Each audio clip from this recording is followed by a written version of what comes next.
बीड जिल्ह्यात सुरू असलेलं शेतकऱ्यांचं ऊस उत्पादकांचं आंदोलन आता परभणी जिल्ह्यामध्ये सुद्धा विस्तारतंय। सकाळपासून अमित देशमुख यांचा जो कारखाना आहे तो सायखेड्यामधल्या कारखान्याच्या समोर शांततेच्या मार्गाने शेतकरी आंदोलन करत होते। मात्र प्रचंड उपेक्षा शेतकऱ्यांची झाली आणि ज्यावेळी शेतकरी आक्रमक झाले त्यावेळी त्यांच्यावर काळे कोट घातलेले बाउन्सर हे अमित देशमुख यांच्या कारखान्याच्या प्रशासनाने सोडले। आम्ही स्वतः तिथे हजर होतो। प्रचंड आक्रमकरित्या शेतकरी ज्यावेळी आपल्या मागण्या मांडत होते त्यावेळेस सुद्धा कुणीही दखल घ्यायला आलं नाही। मात्र ज्यावेळी भूमिका घेतली शेतकऱ्यांनी त्यावेळी हे आंदोलन दडपण्याचा प्रयत्न हे अमित देशमुख यांच्या कारखान्याने केलेला आहे।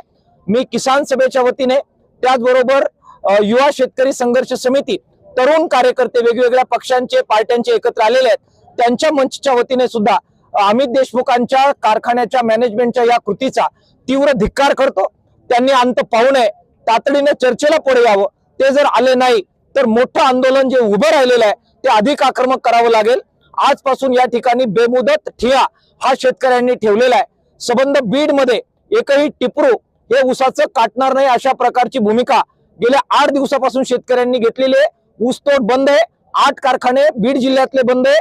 आता परभणी जिल्ह्यातले सुद्धा कारखाने बंद करण्याची भूमिका या इथल्या युवा शेतकऱ्यांनी घेतलेली आहे। सायखेड्याच्या सबंध परिसरातील ऊस सुद्धा गेल्या 2-4 दिवसापासून बंद करून हा कारखाना आज नोकेन झालेला आहे।